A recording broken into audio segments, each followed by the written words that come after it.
I call the Agriculture, Finance, and Policy Committee meeting to order on April 16, 2024. There is a quorum present, so we got 2 minutes agenda items to approve. Vice Chair Purcell, may I have a motion to approve for April 4th? Madam Chair, so moved. Representative Purcell moves the approval of minutes for April 4th, 2024. Any discussion? Hearing none, all those in favor say aye. Aye. Those opposed say no. The motion prevails and the minutes for April 4th, 2024 are approved. The next motion is for April 11th. Vice Chair Purcell. Thank you, Madam Chair. I move the approval for minutes of April 11th, 2024. Representative Purcell moves the approval of minutes for April 11th, 2024. Any discussion? Hearing none, all those in favor say aye. Aye. Those opposed say no. The motion prevails and the minutes for April 11th, 2024 are approved. Members, today we have informational hearing on the DE1. So I'll just move DE1 to be before the committee, and we will go through DE1. There'll be no formal action taken today. Thursday will, amendments are due Wednesday at noon, and Thursday we'll take action on those, on the DE and amendments. And with that, I'll send it over to nonpartisan staff to do the walkthrough. Chair and members, for the tape, Ken Savory, nonpartisan House fiscal staff. We'll walk through the spreadsheet first.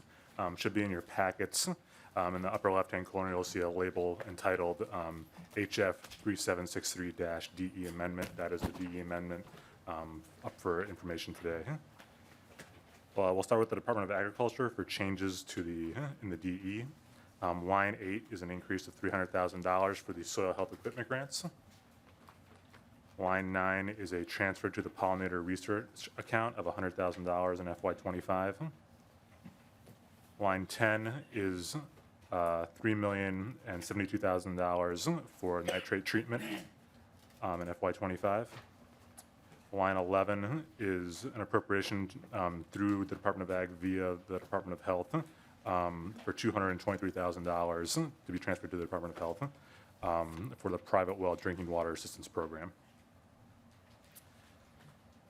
Moving down the list, you'll see line 16, which is an increase for the maintaining current service levels appropriation in the tails in FY 26 and 27, at the $40,000 increase in the tails for the biennium.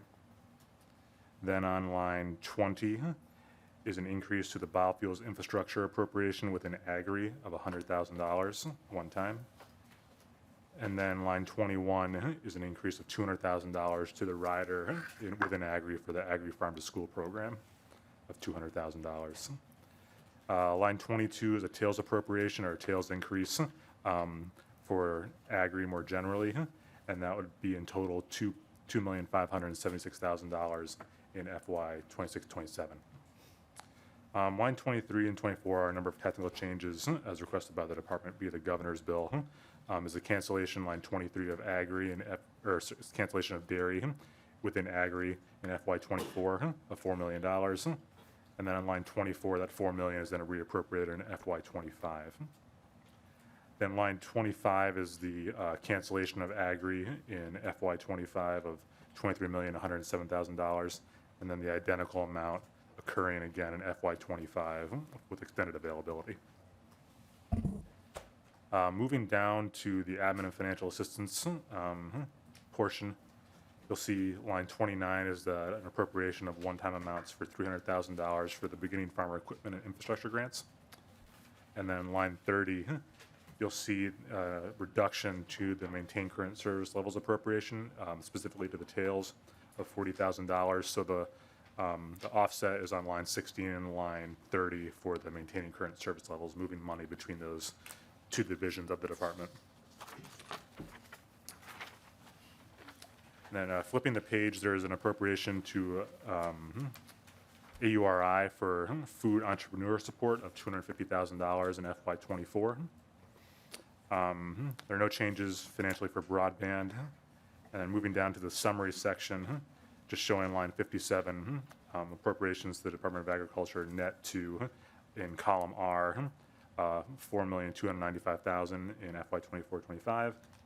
and then $2,576,000 in FY 26-27.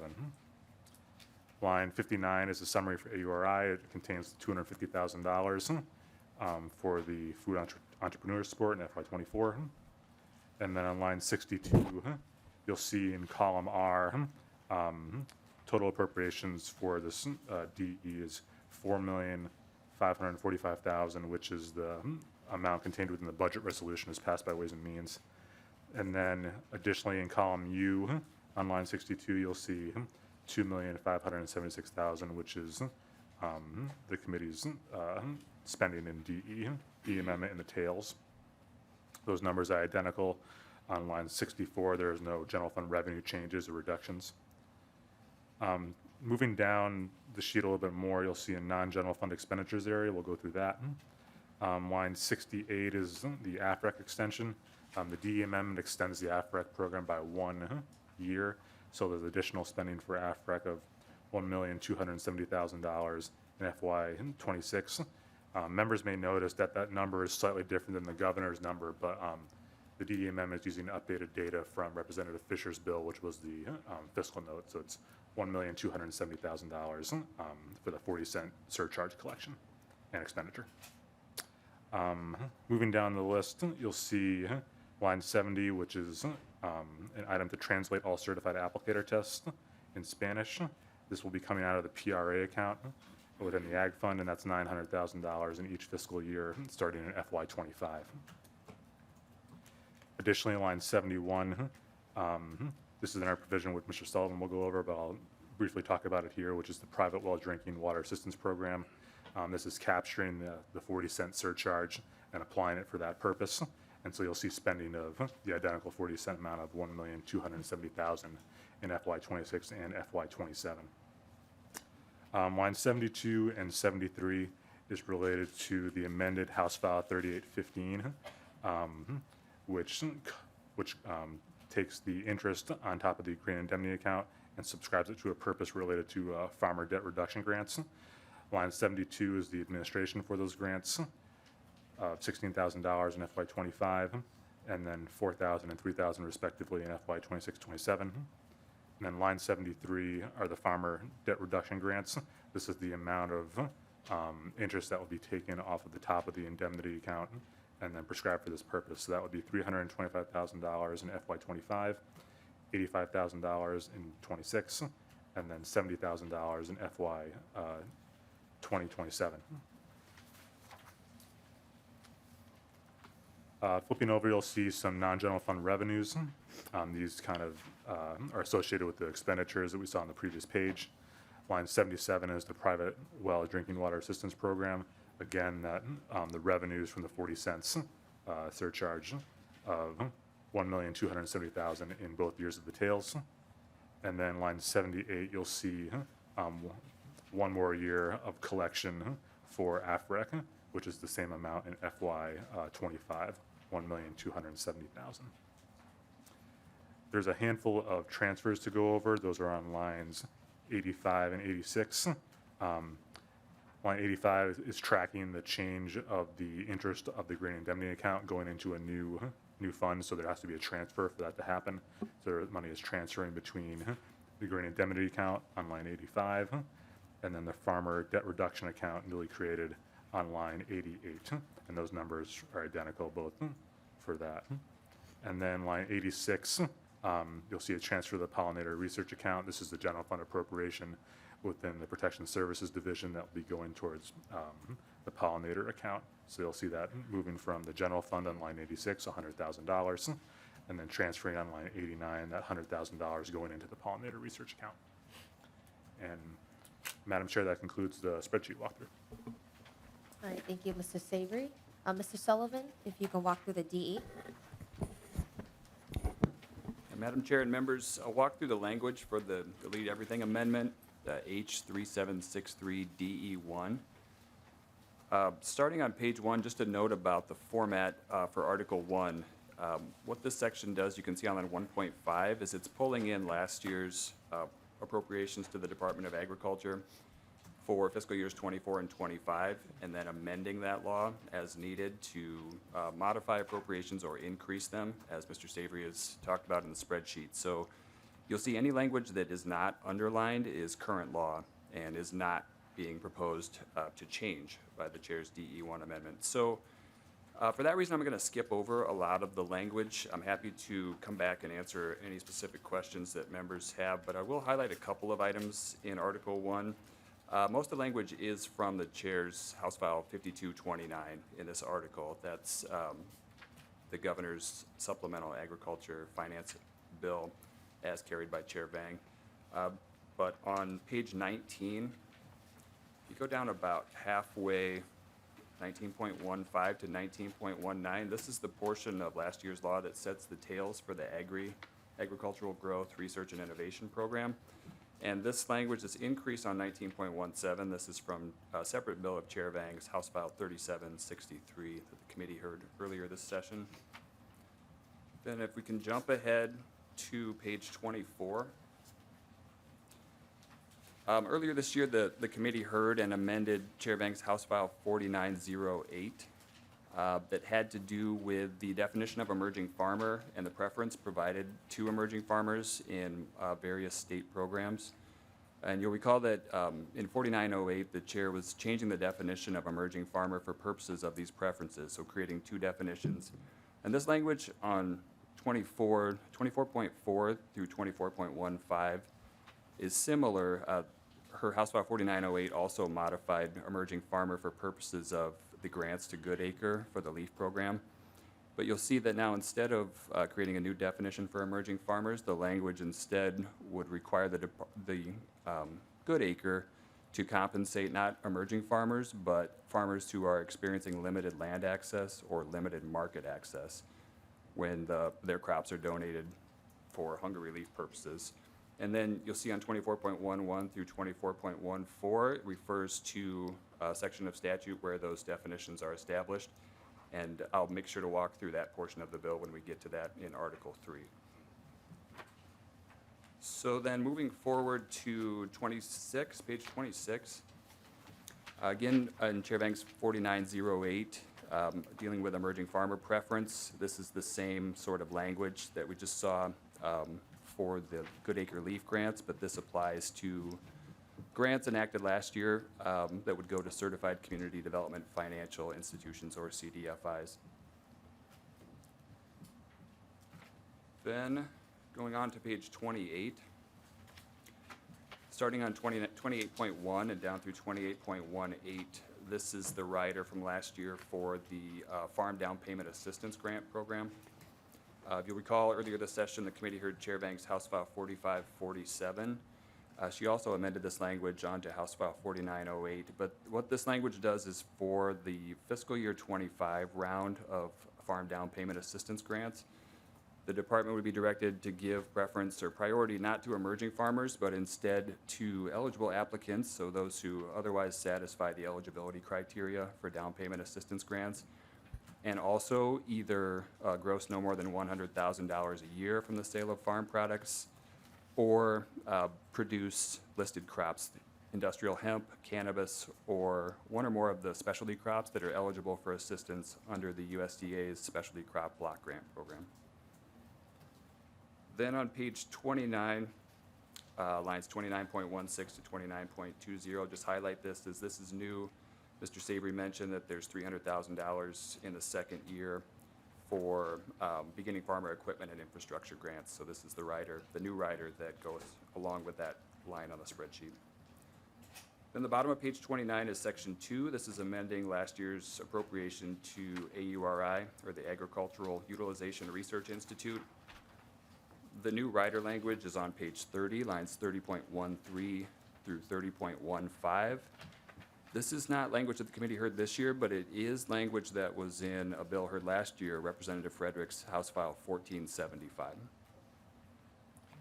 So that's the end of the appropriations article, and I'll move on. There are two more articles that contain agriculture statutory changes. First one, Article 2, contains all the sections the committee heard this year that would modify Minnesota statutes Chapter 18B, pesticide control.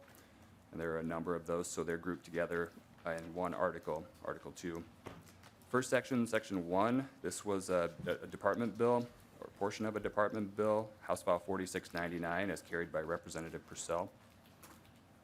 Sections 2, 3, and 4 on page 31, these were sections, or Section 1 was in House File 4082 as introduced. That's a department bill carried by Representative Hansen and amended by Representative Hansen in committee.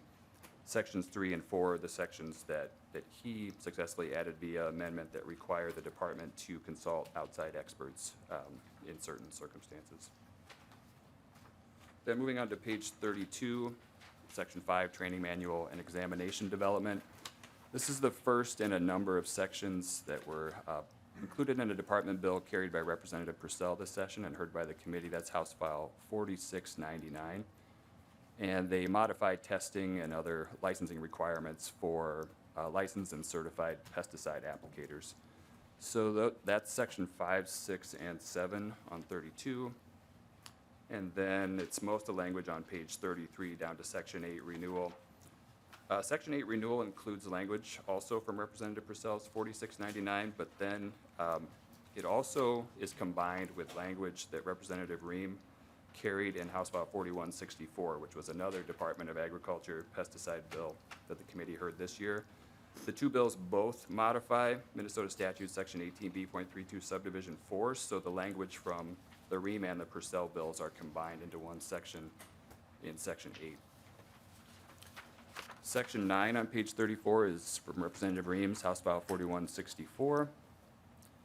On page 35, Section 10 is from Representative Purcell's Bill 4699. Section 35 is also a combination of the Ream and Purcell bills, House Files 4164 and 4699. Page 36, Section 12 is from Representative Reams' bill. Section 13 from Representative Purcell's. Section 14, again, a combination of the Ream and Purcell bills. On page 38, these sections 15, 16, and 17 were all in Representative Purcell's House File 4699, as was Section 18, which starts in the middle of page 39 and continues halfway down page 40. Again, Section 19 is from the Representative Purcell's bill.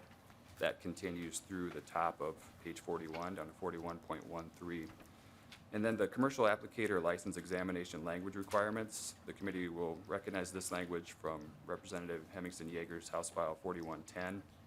But there are some changes in this language just to make members aware of. The language that the committee heard directed the department to ensure that the core examination for a commercial applicator license is available in Spanish and that applicants are informed that they may take the examination in Spanish. The department's fiscal note pointed out that it's not possible to become a licensed applicator by only passing the core exam. There are additional exams required, basically areas of specialty for applicators, whether that's aerial, aquatic, seed treatment, vertebrate control, et cetera. So what the language in Section 20 does is it directs the department to translate all examinations required for a commercial applicator license into Spanish. And then, as Mr. Savory mentioned, it directs the department to use the pesticide regulatory account dollars in the agricultural fund for that purpose. There's a statutory appropriation that this invokes in 18.05. And the pesticide regulatory account is where the department puts all the fee revenue from pesticide applicator licensing, any penalties that are collected after an enforcement action for pesticide misuse. So that money would be designated for purposes of translating the materials under this language. That's the end of the pesticide control sections in Article 2.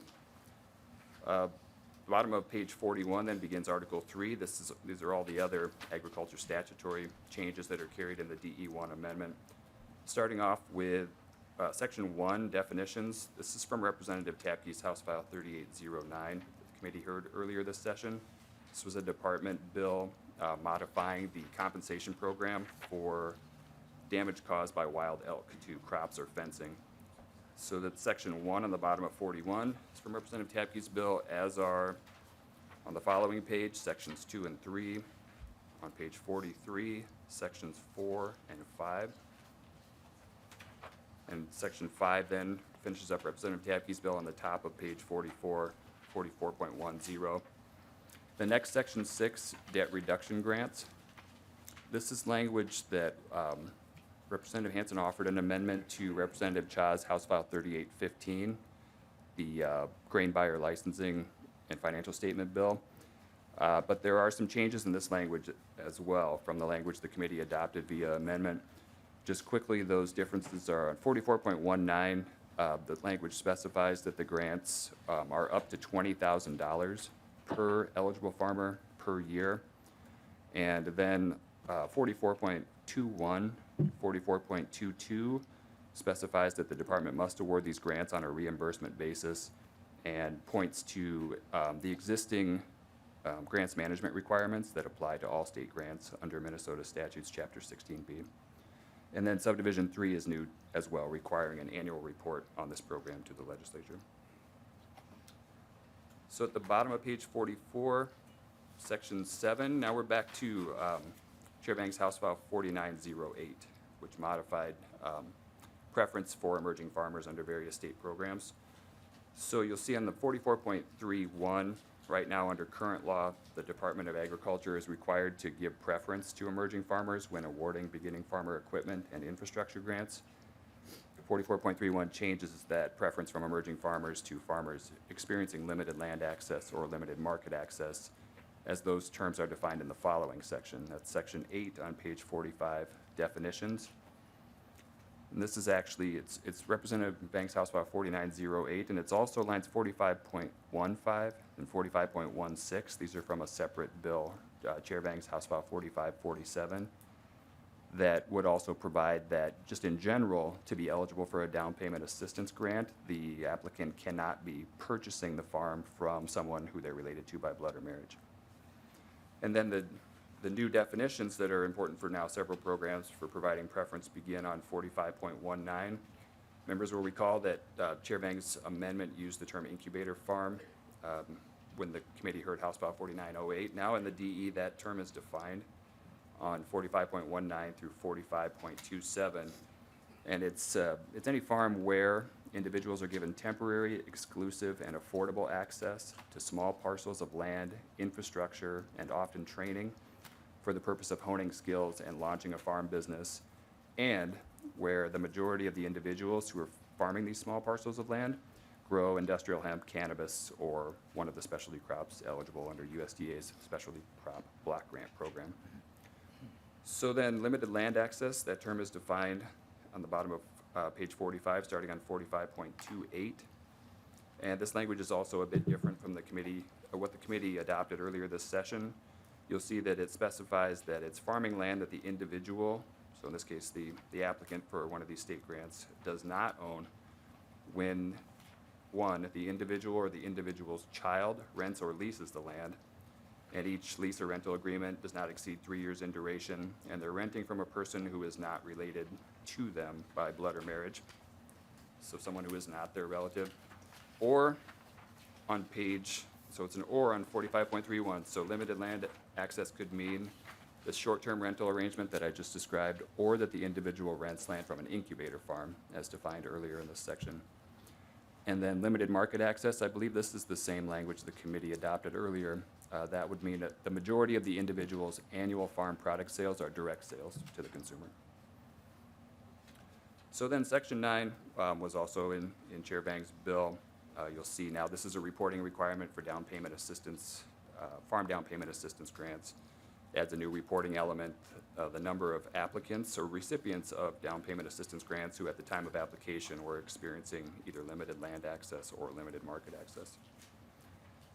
So that's the end of down payment assistance. Now we jump at the bottom of page 46 to, this is new language that the committee has not reviewed before, and this is a change to the Department of Agriculture's Soil Health Financial Assistance Program, sometimes known as the Soil Health Equipment Grants. So this establishes additional requirements for the recipient of a soil health financial assistance grant. Here again, this language points to the fact that there are other grants management requirements that apply of all state grantees, periodic reporting, enforceable grant contracts, site visits if the grant exceeds a certain threshold. So in addition to those requirements that the department's already applying now, as a condition of receiving a soil health grant, the owner or lessee would have to commit to, and you see that on 1, 2, and 3 on the top of page 47. They would have to commit to become certified under the Ag Water Quality Certification Program within 2 years, unless they're already certified at the time they receive the grant. They would have to commit that they will not lease or rent the equipment to another for profit or economic gain. And then finally, they'd have to commit that if they sell the equipment, they could sell it for no more than their documented share of the total purchase price. So they wouldn't be able to sell it for an amount that includes the state's contribution to the purchase of the equipment. Then move on to section 11 and sections 12, 13, 14, and 15. On the bottom of page 47, these are all from a department bill carried by Representative Hansen, House File 3823, as amended successfully by Representative Hansen in this committee. What these sections on 47 do, are they really just establish new definitions for purposes of state fertilizer law in Minnesota Statutes Chapter 18C. The one that I will note is section 13, finished sewage sludge product. Representative Hansen's amendment in committee defined the term mill organite, but because that's a specific product, that's a brand name, this language instead would define more generally the type of product that he would like to define in fertilizer law. So this finished sewage sludge product, this is based on a Wisconsin statute and attempts to generally characterize mill organite and other products that are used as fertilizer and derived from wastewater treatment sewage sludge. So that goes through the bottom of 47 in definitions, top of 48, section 16 and 17 were also added, and section 19, urea, those were added via amendment in committee earlier this session. Section 18 was from the bill as introduced, modifying the definition of soil amendment as recommended by the Department of Agriculture. Sections 20 and 21 on the bottom of page 48 were also in Representative Hansen's bill as introduced and recommended by the Department of Agriculture, as was section 2, which starts on the bottom of page 49, fertilizer plant food content. And that goes through about halfway through the page 50 before we get to section 23, annual tonnage report. This was also added via amendment by Representative Hansen in committee this session. And then we're on to page 51 and section 24. And this is language that governs fertilizer fees paid by registrants and distributors in the state. And so this language, payment of inspection fee, starting at the top of page 51, section 24, this is language the committee's seen in a couple forms. This is a modified version of the language in Representative Hansen's House File 4135. But just to note, rather than increase the fertilizer fees or establish a new separate fee for drinking water, safe drinking water provision, this language effectively says on 51.13 to 51.17 that the 40-cent per ton fee that currently goes to AFREC, the Agricultural Fertilizer Research and Education Council, that continues to go for one more year through June 30th, one more fiscal year, June 30th, 2025, to AFREC for fertilizer grants, and then 51.15 after that date, so fiscal year 2026, state fiscal year 2026. Now that 40-cent fee would remain the same. It wouldn't increase, it wouldn't go away, but now it would be dedicated instead of for AFREC grants, it would go towards the new private well drinking water assistance program established later in this bill. So the bottom of page 51, sections 25, 26, and on to page 52, sections 27. These are one-year extensions of the AFREC Council grant program and dedicated account. So on 52, section 28, this is the private well drinking water assistance program. Members have seen this language before. It was in Representative Hansen's bill 4135. I would just note that one big difference, and I think the only difference between the language the committee reviewed earlier and this language, is that this would apply statewide. It would not be targeted to karst region counties as the language previously did. So this would be available to local community health boards anywhere where residents have private wells, and get their drinking water from a private well that has nitrate in excess of 10 milligrams per liter. So then on to page 53, section 29, this was also amended on by Representative Hansen. This is basically language that clarifies that the Department of Agriculture may use the enforcement powers it uses for pesticide and fertilizer generally. That's administrative penalties, administrative actions, criminal penalties, and civil penalties. They can use that same suite of enforcement authority to enforce the groundwater protection rules that the department has promulgated. Section 30, rulemaking, this is industrial hemp. This was in Chair Vang's House File 5229, the governor's supplemental agriculture bill. On to page 54, the top, that's posting of license rules, section 31. That's from Representative Cha's House File 3815, which was a department bill. It's really cleanup, to clean up a few statutes to reflect the fact that last year the legislature dedicated food handler license fees to a special dedicated account.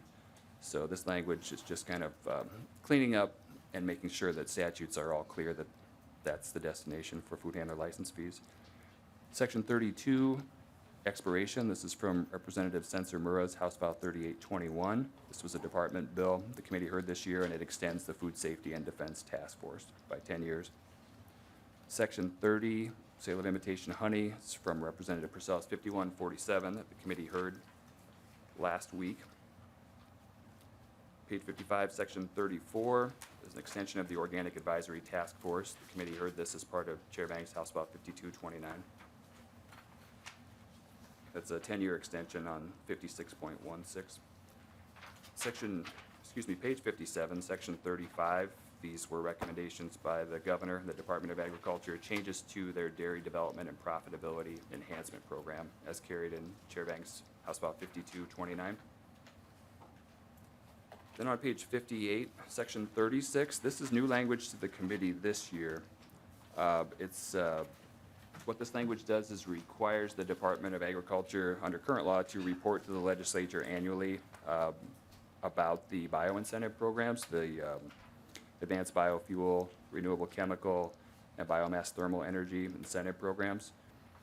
This language, members might recall if you served on the committee last year, the committee passed and the House passed similar reporting requirements that are on 58.17 through 58.30, equity hiring goals, wage goals in progress, board member and executive compensation, et cetera.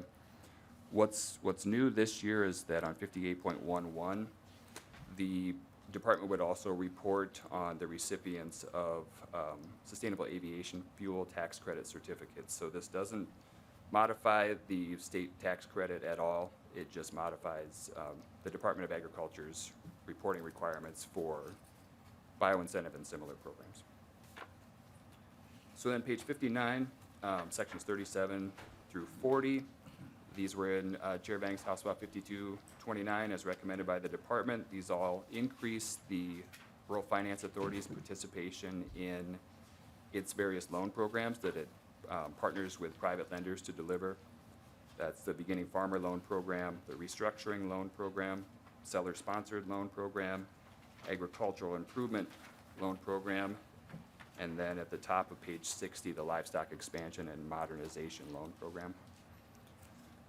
And section 42 was also in Chair Vang's bill as recommended by the governor and the department. This modifies the RFA's Disaster Recovery Loan Program by allowing RFA and participating lenders to issue loans to farmers replacing feed when drought is the cause of the feed acquisition. Bottom of page 60, sections 43, and then on 61, sections 44, from Chair Vang's House File 4655, which the committee heard earlier this year, prohibiting waterfowl hatching projects in schools and charter schools. There's a new sentence that's on 62.2 to 61.3.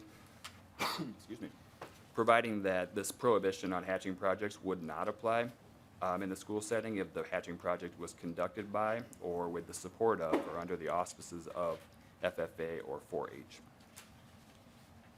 So then section 45, financial statements. This was in Representative Cha's House File 3815. As recommended by the department, these members will recall are changes to the financial statement and audit requirements for licensed grain buyers and public grain warehouses. That continues on to all of page 62 and the top of page 63. And then sections 46 and 47 on page 63 work together. This is Mr. Savory described how the farmers market debt reduction grants are funded in the bill. And section 46 says that any interest earned on the grain indemnity account corpus through June 30th, 2029, or other investment proceeds must be deposited in the farmer debt reduction account, which is created in section 47. So that interest transfers to the new account is appropriated to the department to award the debt reduction grants under a section that I described previously. Page 64, 2 pages left. Top of page 64, sections 48, 49, 50, 51, 52. These were also included in Representative Cha's House File 3815, and again have to do with licensing of grain buyers and public grain warehouses.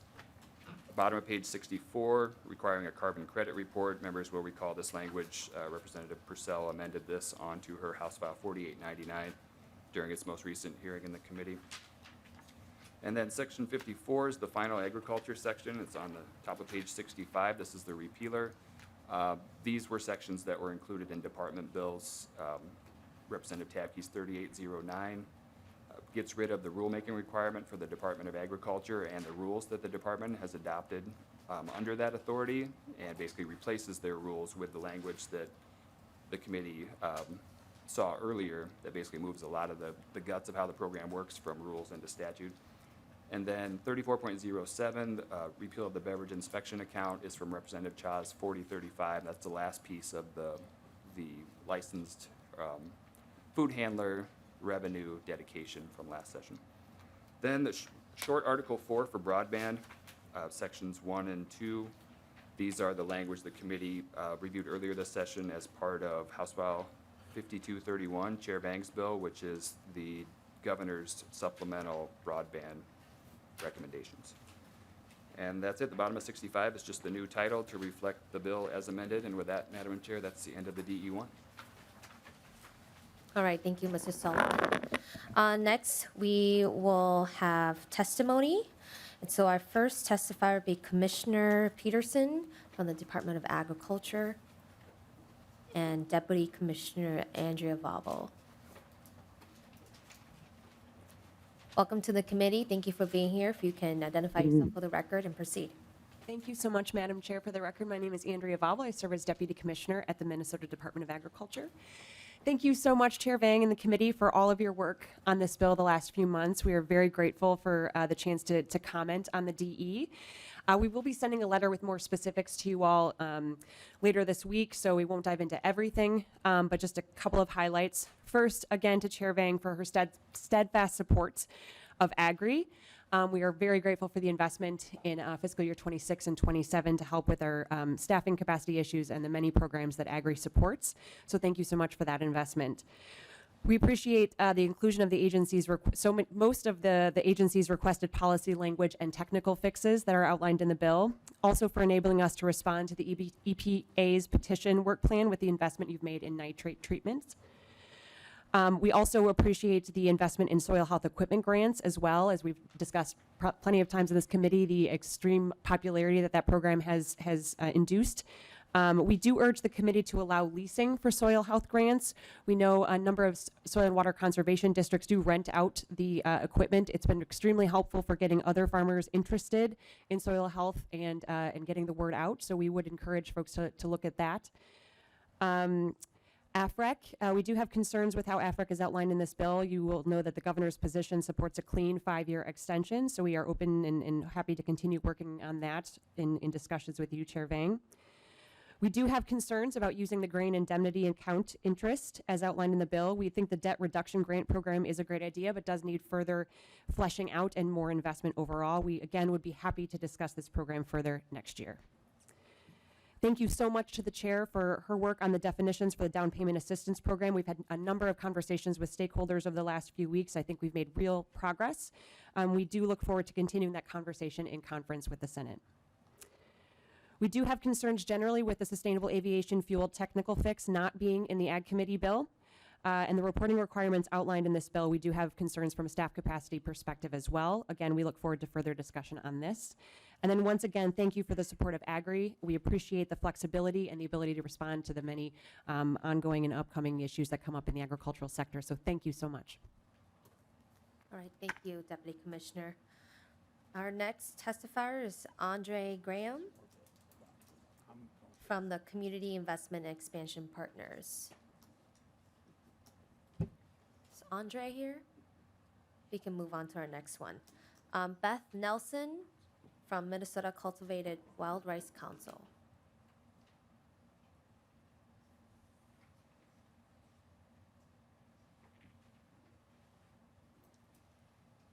Chair Vang and members of the committee, I'm Beth Nelson, President of the Minnesota Cultivated Wild Rice Council.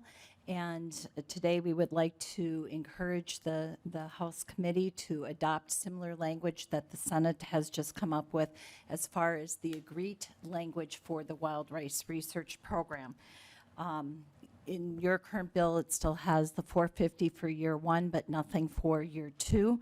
The Senate did come up with a compromise that was offered by Senator Putnam and Senator Kunish that essentially divides a little steeper than we would like to see on the cultivated wild rice side of things. But that $450,000 line item is now on the Senate side going $200,000 for the second year for research on natural stands of wild rice and $250,000 in the second year for the cultivated wild rice forward selection project, the project that you funded for the first year at $450,000. Like I say, it's a compromise that was developed, and while it's a little bit deeper cut than we would like to see, our growers, cultivated growers, are willing to increase their checkoff to make up about $100,000 of the $200,000 shortfall that we will see in our research program.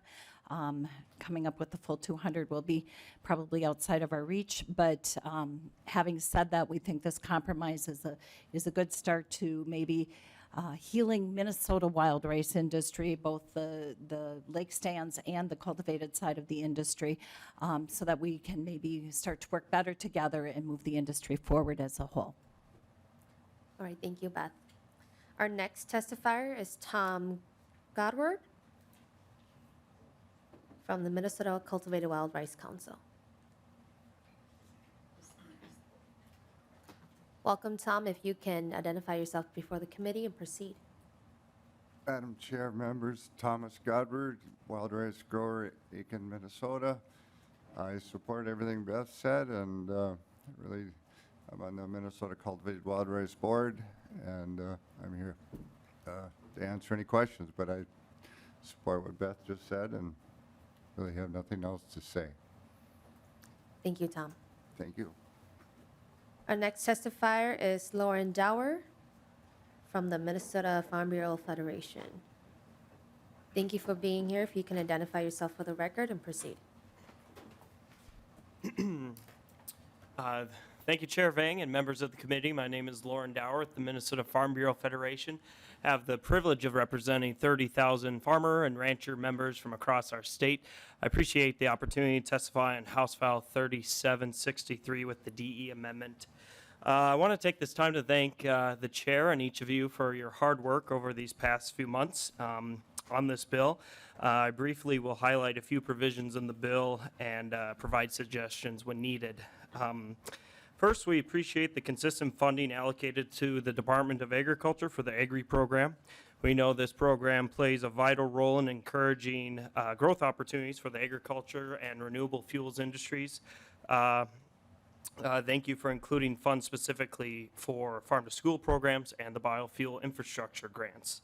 Regarding Agri, the funds appropriated to the Institute will help develop digital assistance and food safety standards to those who want to learn about the cottage food industry. With these resources, new individuals will have the opportunity to expand their markets and grow the overall industry. I commend the committee's efforts towards soil health and water quality. We thank you for investing more into the Soil Health Financial Assistance Grant, which allows farmers access to technology and equipment that helps them participate in practices that make sense on their farms. Lastly, I would like to point out our concern with transferring the fertilizer fee away from AFRAC. The council in its research has shown strong commitment to better understanding how fertilizer is utilized and what best management practices assist us in reducing nitrate runoff into our groundwater. AFREC is a direct reflection of the collaboration among our major agricultural groups and in our state, and it is critical to our members who wish to improve their soils, clean water, and economic vitality for the future. Farmers have and always will continue to be a part of the solution, and we're willing to work with the author and the committee as it goes through the committee process. Thank you for letting me testify. Thank you, Lauren. Our next testifier is Amanda Bilek from the Minnesota Corn Growers Association.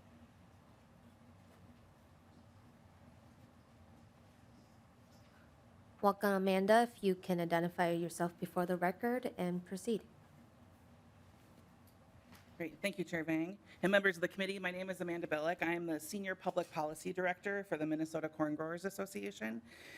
We appreciate Chair Vang bringing the DE to the House File 3763 forward and addressing some specific needs in response to the EPA petition related to nitrates in southeast Minnesota. MCGA is committed to addressing nitrogen challenges in southeast Minnesota, as well as other vulnerable groundwater areas. We would do that work through partnerships, research policy, and best management practice adoption. So we look forward to continued partnership with state agencies to help implement the work plan that they have developed in response to the EPA petition. We support the one-time funding to the Department of Agriculture to help provide drinking water to those with private wells that exceed or are near the drinking water standard for nitrate. We also do support the additional $300,000 for the Soil Health Financial Assistance Program. As been said earlier, this program has strong support by Minnesota farmers, and it's really been demonstrated by the overwhelming number of applications that the program has received the last 2 years, with demand really outpacing available funds. I do want to flag one specific concern that we would have with the new language, specifically on 47.3, around the provision that would be specific to lease or renting the equipment. There are farmers who have applied for these grants that do custom work for other farmers in the area. This helps to increase adoption of these practices on more acres through custom applications. And so we'd want to be mindful of not working against the goal of increasing additional adoption of these practices on agricultural land. Another program at MDA where demand really outpaces the available funding is for the Biofuels Infrastructure Grant Program, and we appreciate the additional resources for the program. We would also identify a concern with the indemnity fund, which is less than a year old, and using that accrued interest from the fund for a new or an existing program until the balance has really reached that $15 million maximum that the commissioner has to follow if they were to assess grain indemnity premiums. MCGA is a supporter of the Agriculture Fertilizer Research Education Council, and we would have some concern about ending the council for, especially for the impact on longer-term research with those efforts around soil fertility and nutrient use efficiency that help to benefit a wide variety of crops with that research. But we really do understand that given the budget target and the parameters that the chair and the committee were working with, that some hard choices had to be made. But overall, we think that the bill provides the funding necessary without adding that new fees on fertilizer to implement the work plan in response to the EPA drinking water petition in southeast Minnesota. And we appreciate Chair Vang and the committee's work to put this bill together and the opportunity to provide input on behalf of our members. Thank you. Thank you, Amanda. Our next testifier is Amanda Kohler from Land Stewardship Project. Thank you for being here. If you can identify yourself for the record and proceed. Thank you, Madam Chair and members. My name is Amanda Kohler. I'm the Policy Manager for the Land Stewardship Project. Thank you for having me today. First, I want to thank Chair Vang for her hard work on this bill and for including things like funding to address the Southeast Minnesota water quality crisis, bolstered funding for farm to school and soil health financial assistance, the beginning farmer equipment and infrastructure grants, and more. But I want to focus my testimony today on emerging farmer programs. We've said before, our state should not be forced to choose between the future of these critical programs and prioritizing emerging farmers within them. But because we are in this position, we have been working with our allies to ensure that the legislative changes work for emerging farmers. We largely support the DE amendments language around these programs, but have two remaining concerns I wanted to flag. First, as courts have repeatedly ruled that technical assistance can be targeted towards historically underserved populations, we believe that the existing statute around technical assistance grants should be able to remain as is. And second, the definition of limited market access is simultaneously narrow and wide. Emerging farmers sell their products in a variety of markets. Many have found that they are most successful when they're able to aggregate and be a part of an aggregated market.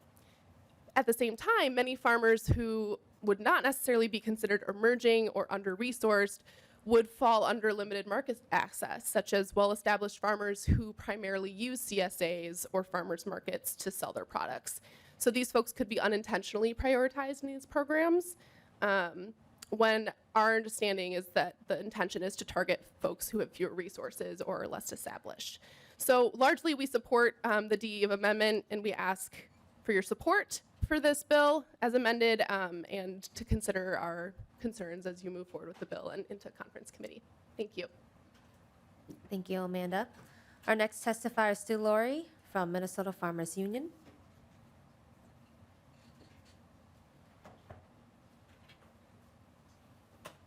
Welcome, Stu. If you can identify yourself before the committee and proceed.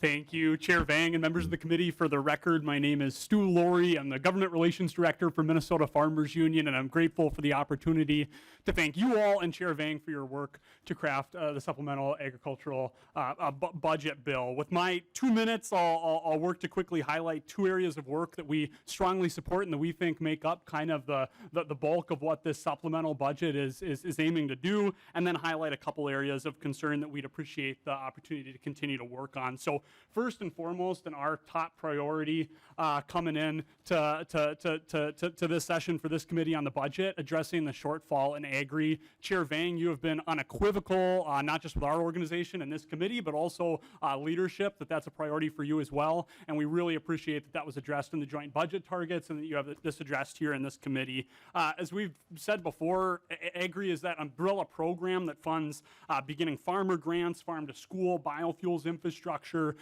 urban agriculture grants, so many of the programs that make Minnesota a leader. Even more importantly, possibly, but less exciting to legislate, those undesignated funds that are being replenished are what allow MDA to respond quickly to challenges as they did during COVID-19, or more recently in the drought and high-path avian influenza. It's hugely important in a way that MDA is able to show up for our members and others. Second, we support this committee's continued work to address the issue of nitrates in groundwater, funding for MDA's work on nitrates, a boost to soil health equipment grants, and funding to ensure that folks have access to clean water in that 8-county region in the near term are all hugely important, and we're supportive of that work. Two areas of concern. I'll share a concern with rededicating the interest from the Grain Indemnity Fund to another program.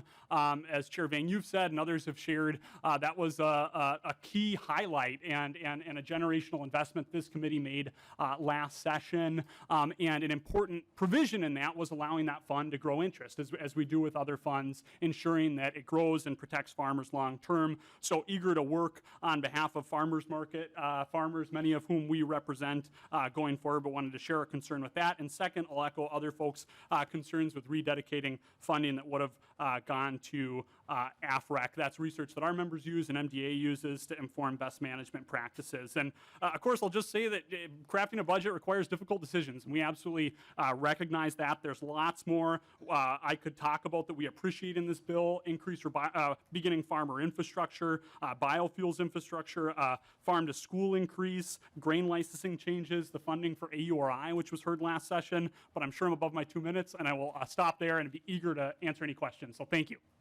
Thank you, Stu. And our final testifier is Dan Sparks from AURI. Welcome, Dan. If you can identify yourself for the record and proceed. Absolutely. Thank you, Madam Chair and members. My name is Dan Sparks, the Director of Government Industry Relations at AURI, Ag Utilization Research Institute. Appreciate the opportunity to make some brief comments today. Basically, just to tell you, thank you very much, Madam Chair and members, for supporting our funding requests that will allow us to work with small food and cottage food businesses around the entire state. Our mission at ARI is to accelerate the expansion of agriculture economy by empowering expanded uses and markets of agricultural derived products, and this bill will allow us to continue down that path. At AURI, food is a growing area of work for us. We have over a half a dozen people committed to advancing value-added food opportunities and several other people that support that food work. Last year, we worked on 114 food projects and were interacted with easily a couple hundred more in meetings as potential food clients to provide input to their efforts. The cottage food law that was passed in 2015 has created a large demand for technical assistance in that food area. As many of you know, that industry has really grown from 464 food licenses in its conception year to over 8,900 in the year 2023. Additionally, there are hundreds of more growing small food businesses beyond the cottage food level that we work with to help commercialize opportunities. AUI can no longer provide that one-on-one level of service in the same manner as it used to do with this growth in the food ecosystem, and would use these funds to advance digital tools for food entrepreneurs to use. It would be a user-friendly interface of AURI and credible curated guidance to help make decisions, create new information content that is in conformity, that is commonly requested in one-on-one discussions, explore translating materials into other languages so that we could expand it into many new markets, and to help fill information gaps to support food businesses such as regional co-manufacturing assets, as well as to help establish a more process authority capacity for acidified foods to service Minnesota food businesses. At AUI, we have a goal of driving $500 million in impact, and these funds will help us deliver more services and positive impact in the local food ecosystem, the agriculture industry, and the state economy.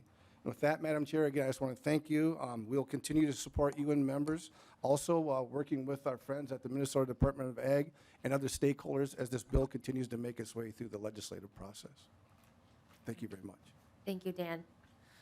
Just to double check, is Andre Graham here? All right. Well, I will open up to committee members for questions to the testifiers or to nonpartisan staff. Or any comments? Representative Anderson? We still have that squeaky microphone here, but anyway, thank you, Madam Chair. A couple of questions, first of all, for you. I find the bill to be somewhat confusing, and one of the reasons why is we have so many definitions of young farmers. I've seen young farmer, beginning farmer, eligible applicants, emerging farmers, and those experiencing issues with markets and land access. It's confusing, and I'd just like to ask if that could be streamlined somehow, or why we have all these definitions contained in the bill. Thank you, Representative Anderson. So it's you know, I think it's pretty clear in the language what those terms are defined. Of course, maybe perhaps we can organize it a little better, but that's above my pay grade. Yeah, if there's an opportunity for us to discuss to see how we can better consolidate or better define those terms, I'm open to that discussion. But I think it's, you know, we can try to search a little bit, might spend a little more time to search a little bit for the definitions, but I think they are pretty clear from my perspective. Representative Anderson. Thank you, Madam Chair. I understand that, and I think part of it may come too from a lawsuit filed last year, and so I think that may be part of the definitions being streamlined. Another question I had for you, Madam Chair. We heard back a month ago your House File 4322 that had a department technical change to the definition of sustainable aviation fuel. It passed out of our committee to the Environment Committee, and it was going to come back, at least that was the understanding, and it never did. And now changes have been made in the Environment Committee, and we won't have a chance to to look at those again, just wondering why that bill didn't come back to our committee. Yeah, thank you, Representative Anderson. So yes, initially that was my understanding that it will come back to the Ag Committee, but after talking with nonpartisan staff and also consulting with Chair Gomez, it will need to be in the Taxes Committee. And so that is a conversation that I'm having with Chair Gomez at the moment. Representative Anderson. Thanks again, Madam Chair, but if you're having that conversation, the bill is not in your jurisdiction anymore, is that correct? Yes, I believe so, simply because it does open up, it does talk about some tax statutes, and so therefore it will need to be in Taxes Committee.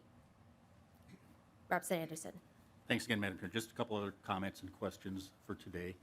Heard a lot of concerns from a lot of testifiers about provisions in the bill, and the two that rise up, in my estimation, are the one that we are taking the money out of the grain indemnity fund and using it for other purposes. To me, it's kind of a head scratcher. I know we're looking at different areas to come up with funding because this is not a budget year. This committee got a pretty small target of about $4.5 million. But I think, in my opinion, the prevailing attitude of every person I've talked with since that bill was heard was it's not the right thing to do, to take the money out of that account. And I certainly hope that or we will have an amendment that would address that in the committee on Thursday. The other concern I have is the ending of the AFRAC program. There's a one-year extension, but the program is then set to expire.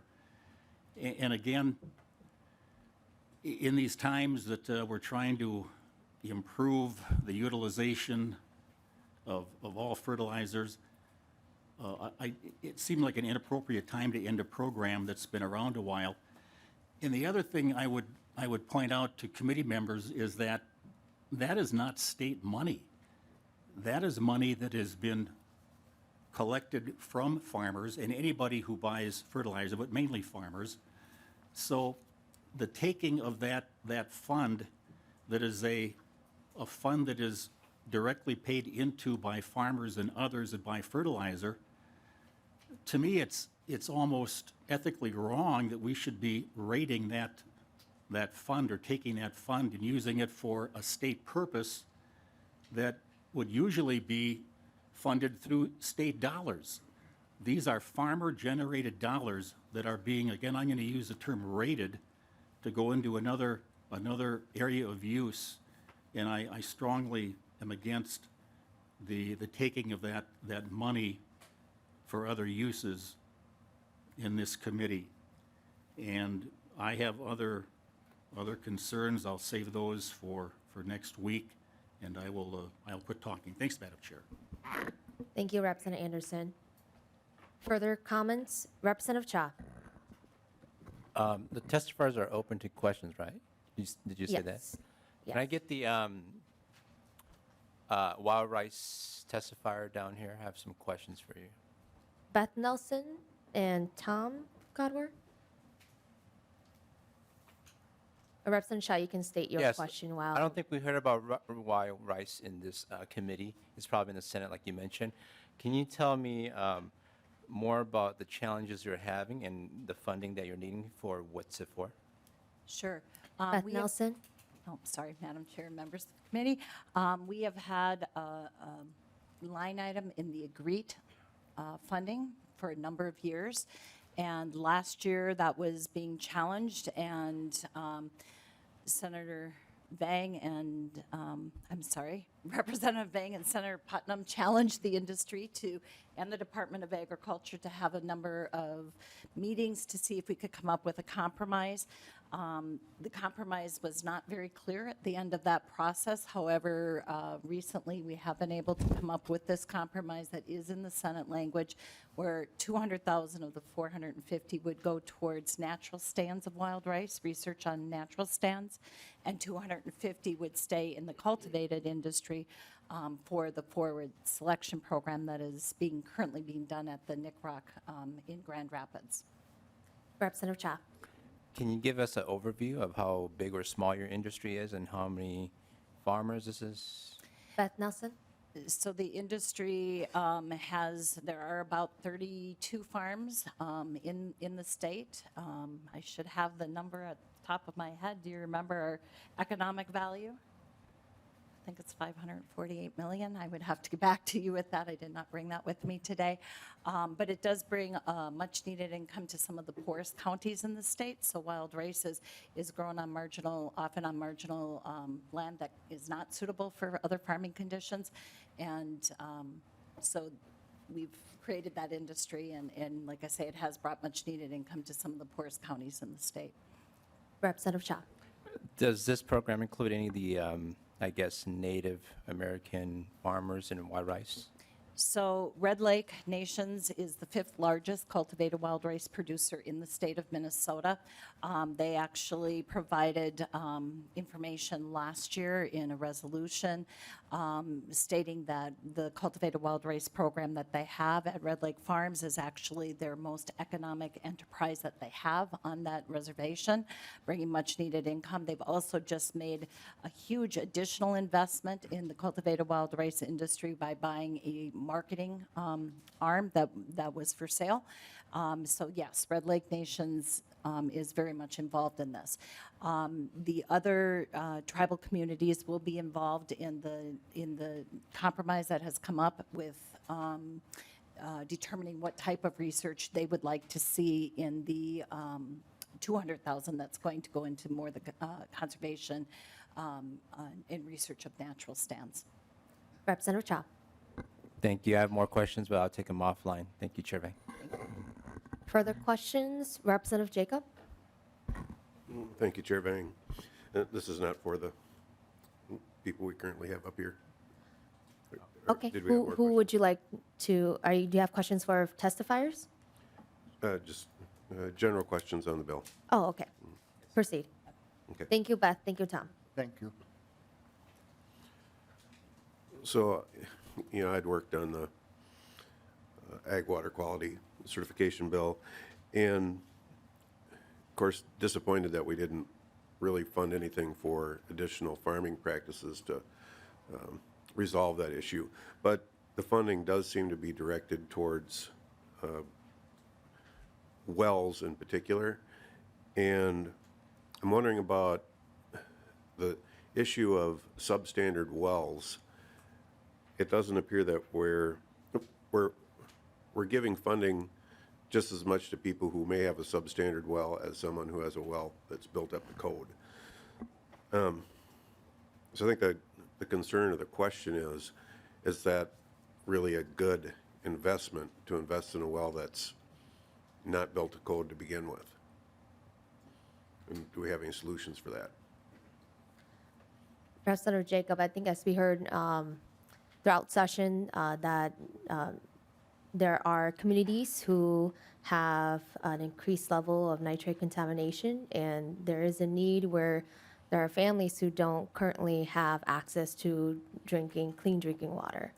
And I think just to try to address the short-term needs that we've heard in committee, not in just in ag, but in legacy and in the Department of Health, I think this is one proposal that we have looked at so far in this committee. I know you have also contributed other proposals to encourage best practices for farming.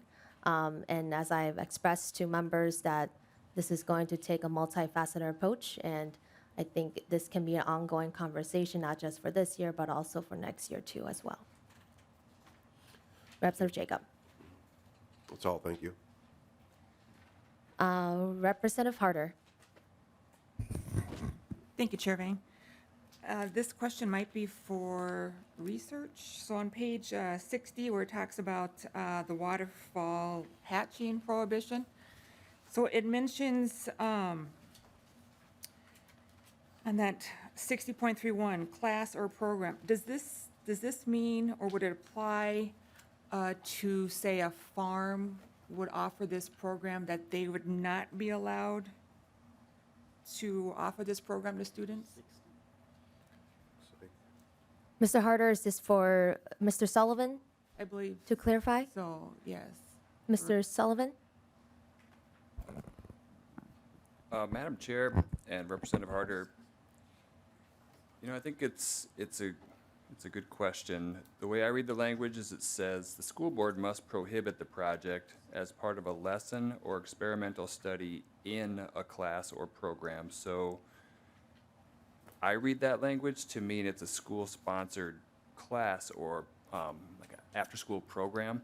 So as I read the language, if students were to take a field trip to a farm and witness chicks being hatched, to my mind, this language would not prohibit that, but I don't know that it's perfectly clear on that. Representative Harder? Exactly. I think I need further clarification on that. And the other thing about this particular one is it takes away local control. Because now we're saying that the school board must, rather than what we sometimes say a school board may. And so I would request that we look at that change, and to allow the school boards to have more flexibility on that particular language on that one.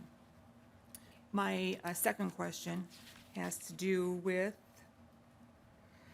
page 64, and this has to do with this carbon credit report required. So we're going to have this stakeholder working group, but I'm wondering what is the goal, or what recommendations do we have as a committee for this group? Because it says that the commissioner must report recommendations, and I'm just wondering what is our expectation for this working group?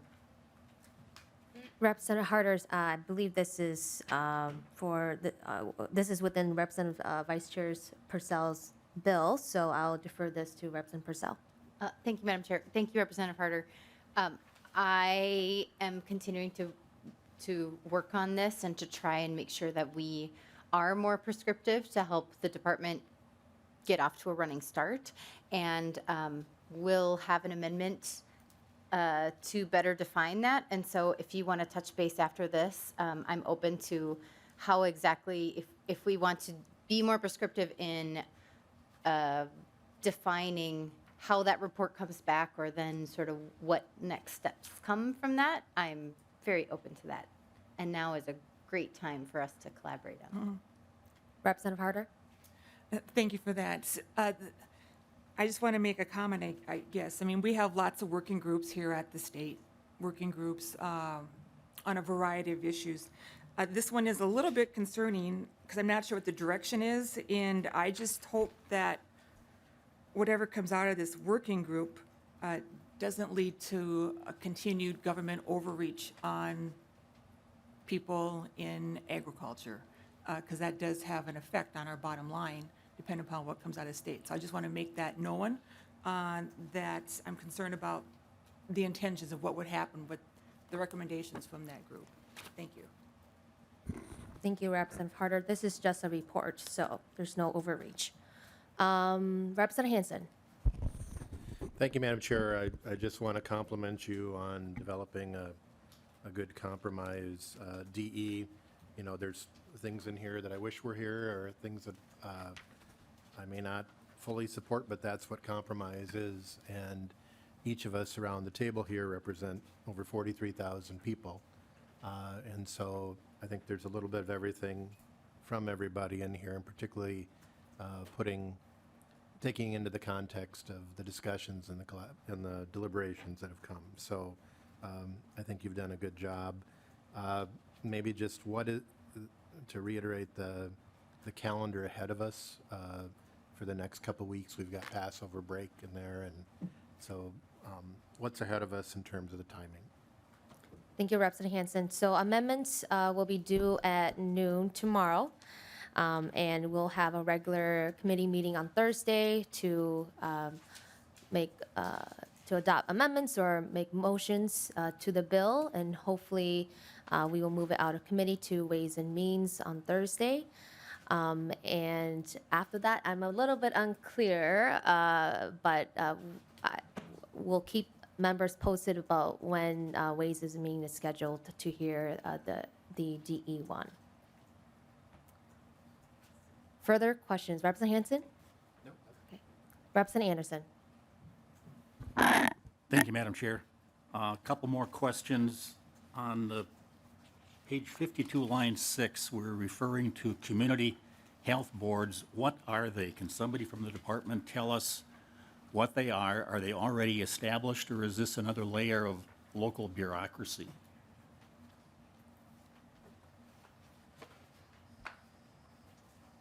Do we have someone from the, Representative Hansen? Madam Chair, and they already exist in your counties. They may be called specifically different names, but there are community health boards that work with public health. Okay. Representative Anderson? Thanks, Madam Chair. In your appropriations, there's $100,000 to the pollinator account. I don't recall that being a discussion item this year in the committee. Where did that funding request come from? Representative Anderson, so this was a bill we heard last year, and we did appropriate some funding to the pollinator research account last year in its passage. And so I do see that the pollinator research account is a valuable item before the committee, and so I've just added a little amount there to replenish the funds. Representative Anderson. Did they request that additional funding? Representative Anderson, so this year I've been managing expectation, letting stakeholders know that I won't be hearing any finance bills. And so we have heard limited finance bills this year. And so this is additional funds that we weren't able to fund everything last year. And so this is just in continuation of the items, the committee's priority that were passed last year. Representative Anderson. Thanks, Madam Chair. Could somebody from the department come up and answer a question on an Article 2 pesticide control, please?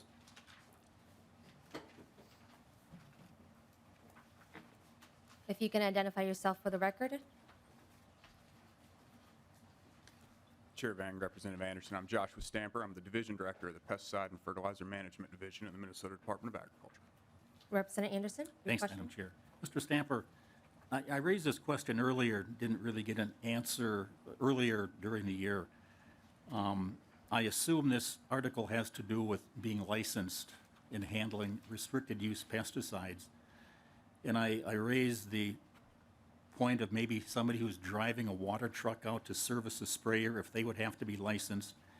And here now I see in the article also it talks about somebody who's handling I assume empty pesticide containers. So if somebody's back at the co-op going to dispose of some of these containers and plastic jugs or whatever, would they have to be licensed to handle those things? Representative Anderson, can you identify the lines so that? Okay, it's page 30, line 27. Sorry about that.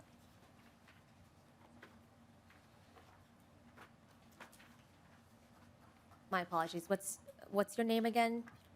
Madam Chair, my name is Joshua Stamper. Josh, if you can proceed to answer the question. Yes. Representative Anderson, handlers are also, if they are using restricted use pesticides, they would be required to also have like licensing. Everyone who is physically using restricted use products needs to understand what the general expectations are about safety and universal precautions, which is an integral part of what we train on that. Representative Anderson? So just to clarify, so somebody picking up a box from the back of a pickup and putting it up on the back of a trailer, that would be termed handling pesticides. Josh? Chair Vang, Representative Anderson, if the container's open, that's when they're a handler. Okay. Representative Anderson? Okay, thank you for that answer. That clarifies it. And it is one final comment, Madam Chair. You mentioned that you were in discussions with the tax chair on that sustainable aviation bill. Right now, that is in the Environment Committee's omnibus bill, which is due to be heard on the floor, I assume, one of these next few days. It has those changes in it to how the tax credits are administered. So that seems to be, the barn door is open, and it's going to be heard in the environment bill because it's there, it's in their bill, Madam Chair. Thank you, Representative Anderson. Yes, I am aware, and I believe Chair Hansen will be going through his DE today. And I think he and I can have a more detailed conversation. Representative Hansen, do you want to respond? Thank you, Madam Chair, and Representative Anderson. So there's the provision that was the department's initiative for the correction or addition to the language. What we have in the environment bill is we had testimony in the environment of how do we validate that sustainable aviation fuel is sustainable, and who is the third-party validator that the work is actual sustainable aviation fuel. So the provisions that are added in the environment are based on the testimony in the Environment Committee. As Chair Vang mentioned, the question about who gets tax credits is a different question, and as you know, the Tax Committee has kind of a different timeline. I've never quite understood what that timeline is, but it's a different timeline than the rest of us. So they have a little bit more flexibility. So the provisions that are in the Environment Bill are the parts that relate to the testimony that we heard on the environmental side relating to how do you make sure it's sustainable? How do we prevent conversion of non-crop land into cropland that would be used for sustainable aviation fuel? Representative Anderson? Thanks, Madam Chair, and thanks, Representative Hansen, for the explanation.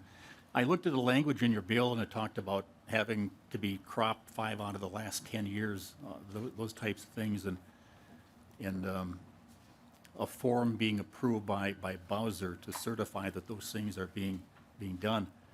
And, you know, you mentioned maybe being grown on land that's not currently in production.